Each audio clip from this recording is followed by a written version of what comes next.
Howdy, Namie Amuro fanatics. This is Steven, and I'm back. And this time I'm back with a album analysis, aka a album review of Namie's latest album, underscore Genic. And this is the very first album analysis that I've done. And who better than do an album analysis of than Namie Amuro and her latest album, right? So here we go. The first track that starts off this album is Photogenic. And this is a good track to start off the album with. It really gets you in the mood. And, it's one of the more unique tracks on the album. I like it. I think it's a good track. I think it really, it really sets the tone. But then again, there's some tracks on this album that sort of breaks the tone and not necessarily in a positive way. And that leads me into the next song. Time Has Come. I think this song is probably one of the weakest songs on the album because it's really generic. This is a song that I can imagine like a lot of different people singing. This song seems like some reject song that other artists didn't want. Like Katy Perry rejected the song, Taylor Swift rejected the song. So I guess Namie decided to pick up the song for some reason. But I don't know for sure. But it just seems like a reject Katy Perry song or a reject Taylor Swift song. I don't know if they actually did reject the song or not. Just to clarify right there. I don't know for sure. But it seems like a song that they would reject. The music sounds okay. Ultimately the issue I have with this song is that it's really generic. There's a good amount of songs on this album are generic. And that's sort of one of the issues I have with this album. But I'll speak on that a little bit later. Alright. Next song is Golden Touch. Alright, so we bounced back from that weak song and we bounced back into, Golden Touch. You got the golden touch. You got the golden touch. And Namie is sort of singing in a different tone than I'm used to hearing her sing. And I don't have any issues with that, but I'm just saying.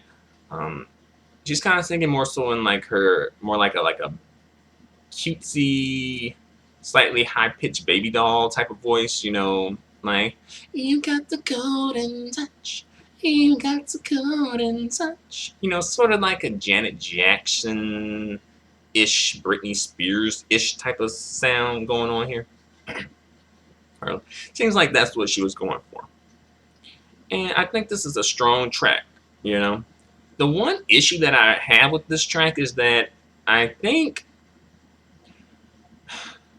there is, I was browsing around the internet and I found out that this song is very similar to a song by Hannah Montana.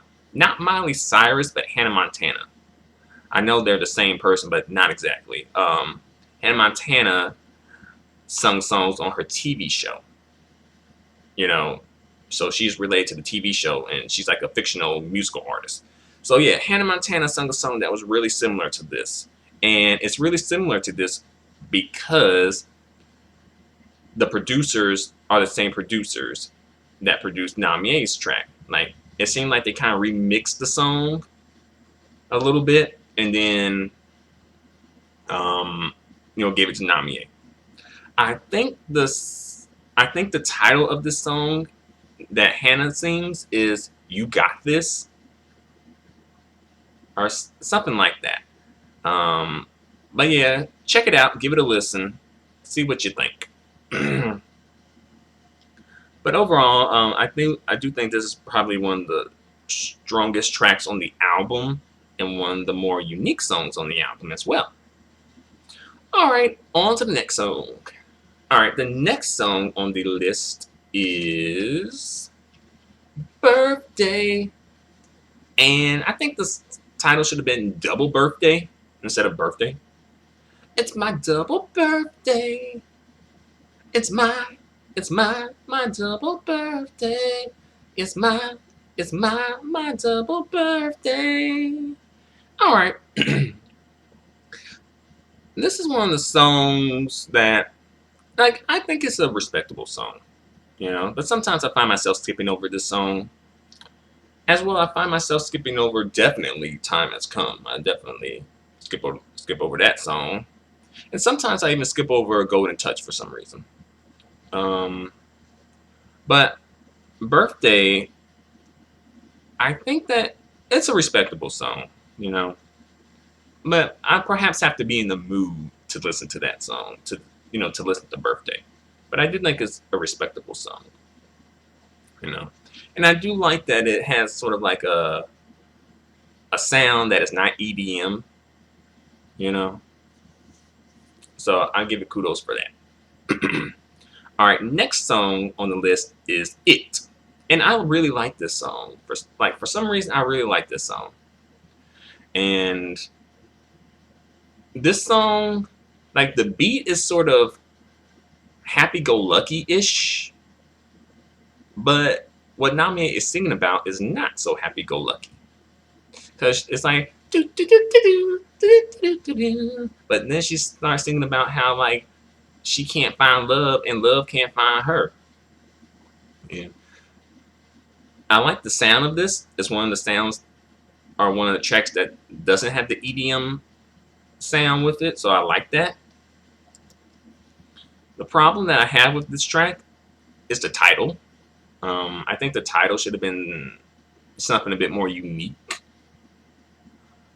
you know, because it could be a billion different things, you know. I just feel like the title should have been different. Should have been different. But nevertheless, it's a good track. It's a good, strong track, and I really like its inclusion on this album. I think it really does a good job, and I really like to listen to this song when I'm listening to the album. Like this song, it's just like, it's, I don't know. It just seems to have like a, I guess I could sort of relate to it in a way, about the situation of you can't find love and love can't find you, and it's kind of like Namie compares it to a game of tag and going around the playground, and she just wants to be it. She's like, I just want to be it.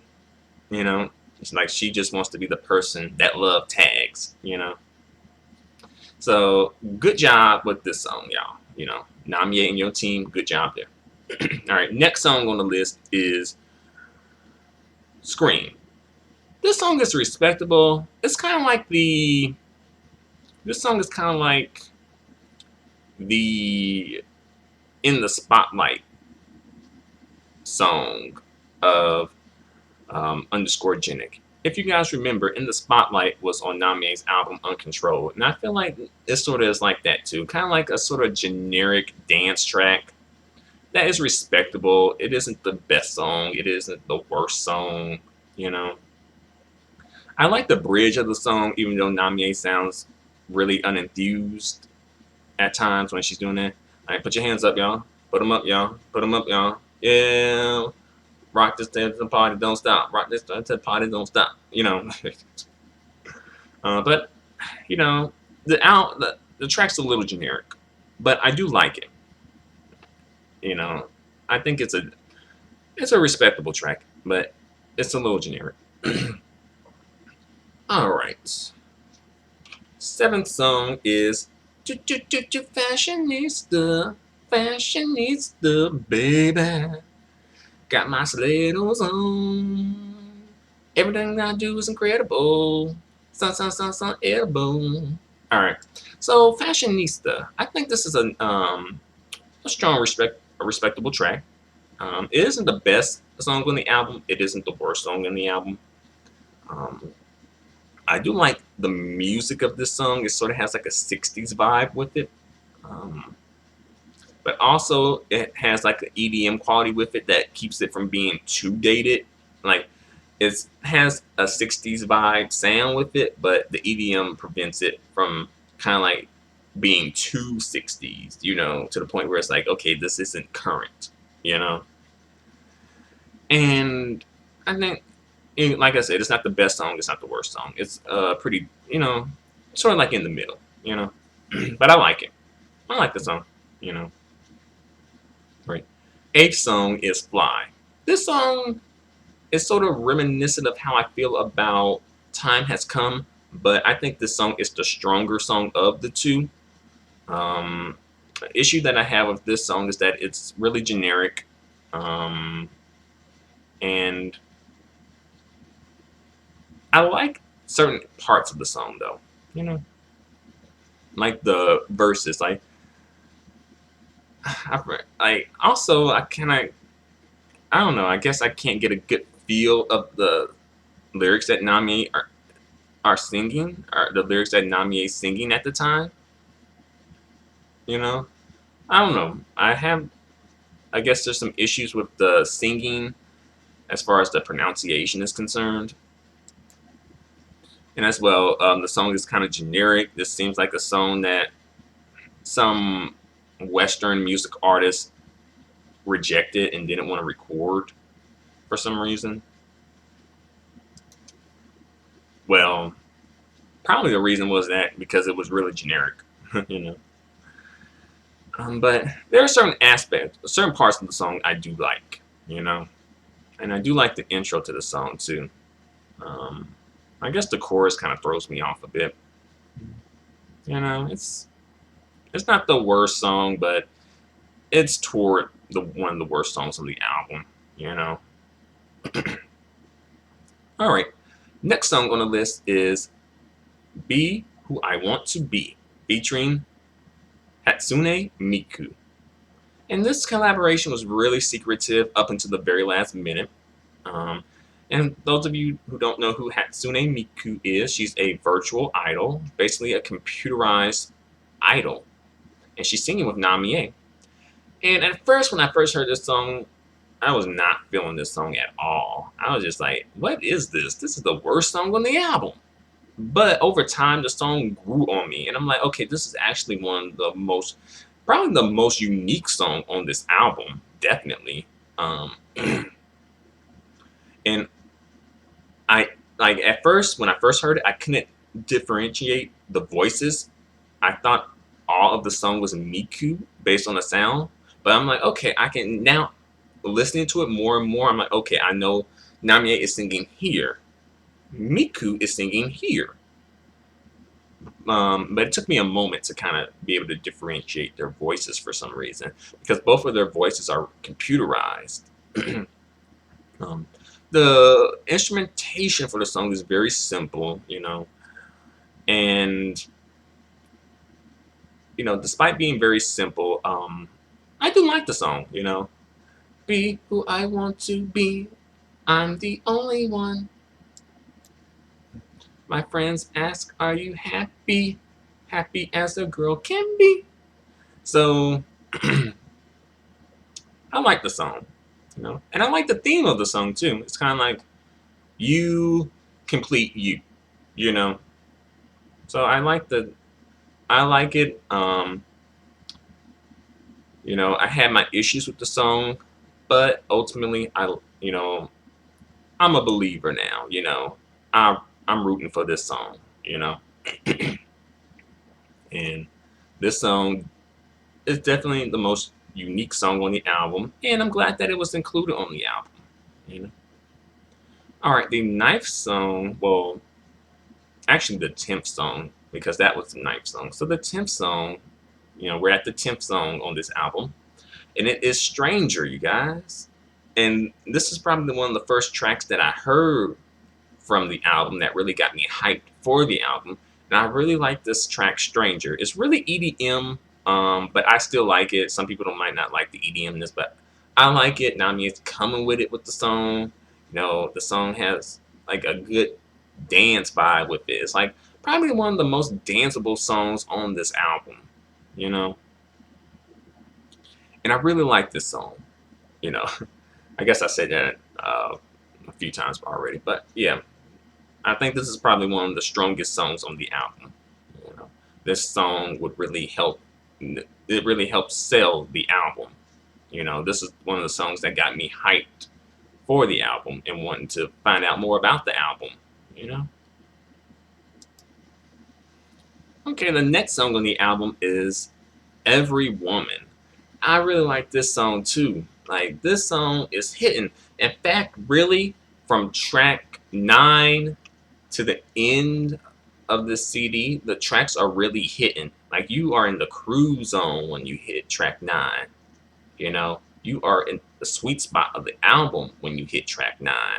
And, you know, once you get into those tracks, like track 9, 10, 11, 12, 13, 14, bam. You know, the sweet zone, well, the sweet spot in the cruise zone. But yeah, Every Woman, this is, like, I really like this track. Even though it is sort of awkward, I guess I can kind of agree that it is sort of like an awkward female empowerment anthem, but it gets the job done. I wish there would have been a music video for this song. You know, this is one of the songs that I really wish would have had a music video attached to it. But unfortunately, it was a missed opportunity, and we didn't get a music video for it. But nevertheless, I'm really interested to see how this song is performed on tour, as well as other songs on this album too. I'm really interested to see the tour performances of some of these songs.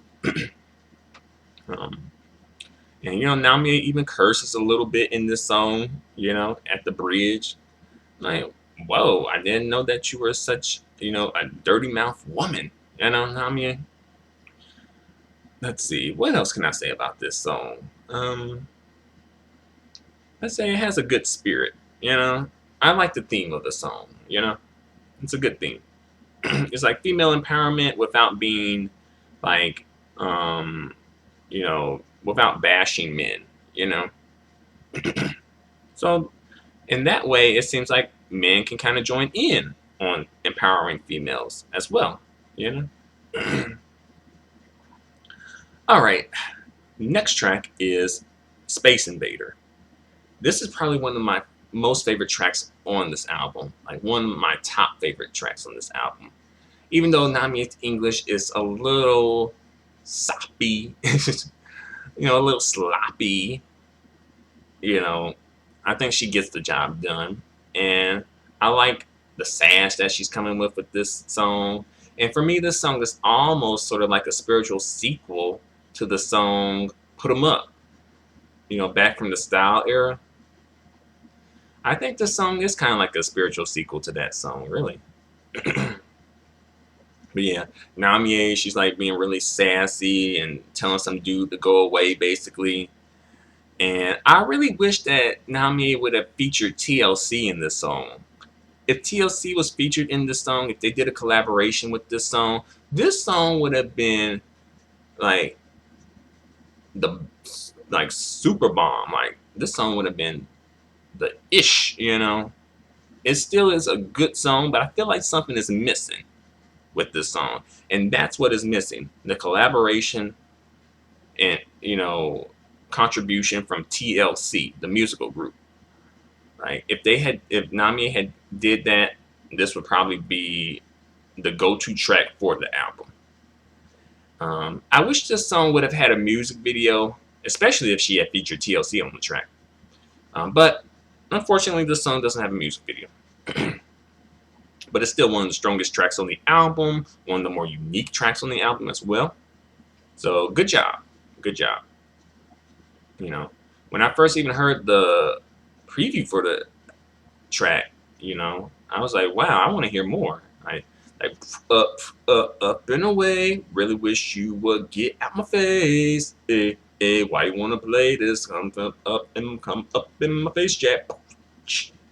Why don't you wanna leave me all alone? I'm out here on my own. But on to the next track. Anything. Alright.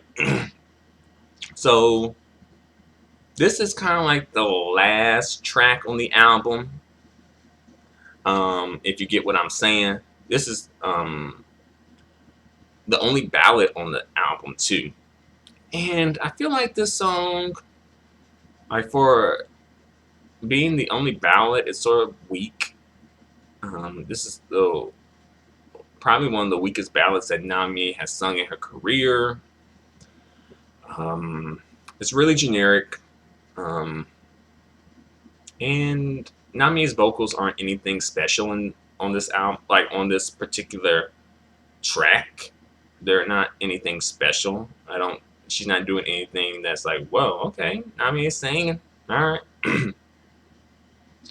So yeah, I've got some issues there. Some issues. But you know, this song does have some redeemable qualities. I like the theme of this song. I like the theme of it.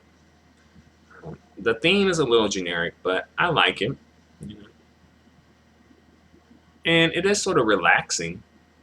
You know, it's actually like the guitar riff is sort of reminiscent of the song "Unpretty" by TLC. But that song "Unpretty" is much better than this song, in my opinion. But on to the final track of this album. This is the bonus track, by the way. So like anything was actually the end of the album, but this is a bonus track from the album. And the song, the very last song within this album that is the bonus track is called "What I Did for Love," and it's by David Guetta technically, and it's featuring Namie, even though Namie is doing all the singing. But that's how it works with David Guetta, you know.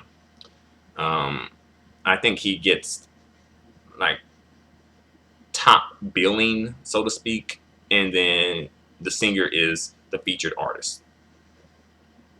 All right. So I like this song. The song is a cover. I kind of wish they would have just kept this song as a ballad because that's how it starts off, but then it transforms into a dance track, and it's respectable. I like the song, but I kind of wish they would have made it a ballad because I feel like okay, that would have taken the song to a different place. As far as like doing a cover of the song, it would have taken the song to a different place and it would have offered a new take on the song. So I wish they would have made it into a ballad, perhaps even a power ballad, but they didn't want to do that. They weren't trying to do that there, But overall, it's a respectable song. I like it, and good job. Good job. So overall, this album has its strengths and has its weaknesses. Strong tracks and some weak tracks. For me, I kind of wish that Namie would have included the songs from the single "Brighter Day" on this album. Even though we've already heard those songs, I think those songs were stronger songs than some of the songs on this album. I would swap the songs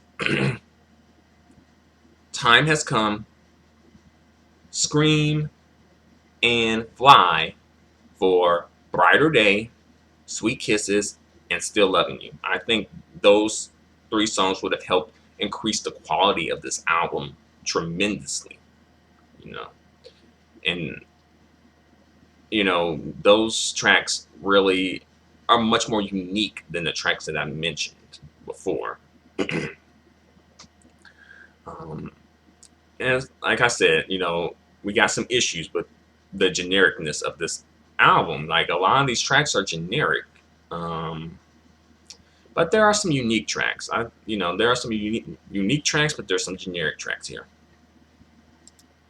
The most unique track is "Be Who I Want to Be." The least unique track, or the most generic track, is "Time Has Come." And I listened to this album for about a little over 2 weeks before I decided to do this album analysis. And I think the album is sort of like, I can kind of take it or leave it as far as listening to the album. It isn't something that I feel like dang it, I really want to listen to it. Not at this point.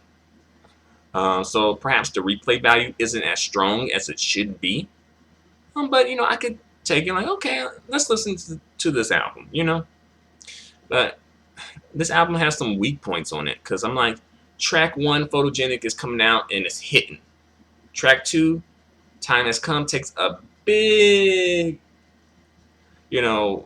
sock to the face. Big, right hook to the face. Bam. But then it comes back and comes back strong with track 3, Golden Touch. And then track 4 sort of falters a little bit for me, but it's okay. It's hanging in there. Then track 5 is back in action. Bam, bam, bam. Then track 6 is sort of a little faltering, like bam, bam, little waving, But okay, still in there. Track 7, okay, we're still in there. Fashionista, we're still in there. Then track 8, Fly. I'm like, okay, we're trying to take a couple of steps back here. Then track 9, okay, we're progressing. All right. Be who I want to be. All right. Track 10, okay, we keep it on. All right. Stranger. And then track 11, we're still got some momentum here. And then track 11 is Every Woman, and then track 12, we still got that momentum. We still hanging in there. We still keeping it moving, keeping it going forward. Space Invaders. Space Invader. Bam. And then track 13, we kind of take a step back, and if that was the last track on the album, I think that would have been a weak way to end the album, because technically it is the last track, because the next track is a bonus track. And then the bonus track, the last track, is What I Did for Love. And I think, okay, it sort of gets us into like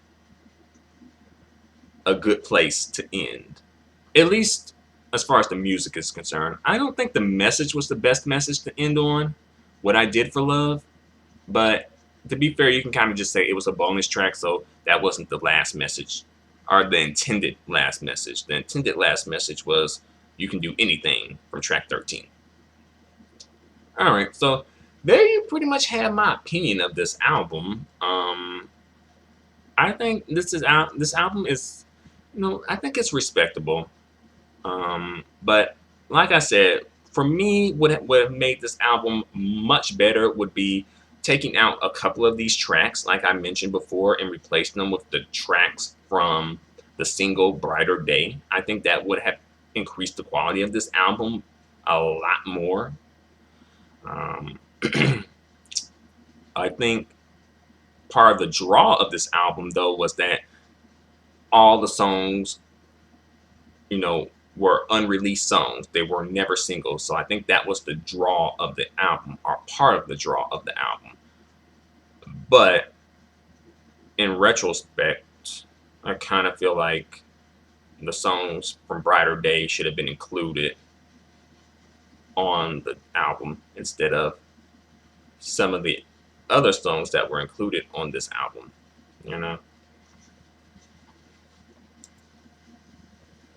As well, as I mentioned before, I really would have liked a very strong ballad, even a couple of ballads. I really would have liked to see Namie sing a bit more, not just on a ballad, but just in general with this album. I feel like her voice sort of just took a back seat at times with this album.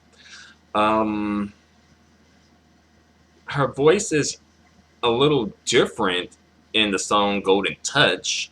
It isn't anything that is like, wow, But, hey, ultimately, I guess, the sales speak for themselves. Like, Namie did pretty well in sales with this album, taking everything into consideration. She did pretty well, This album did not have any singles to promote itself.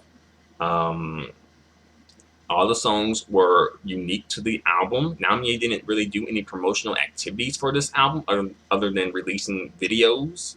She didn't do interviews or live performances of tracks. And she was able to, ship 250,000 copies and go platinum and not even do much promotion. So, hey, I guess she's doing something right. The sales for this album were really, really respectable considering what went into the album or what didn't go into the album.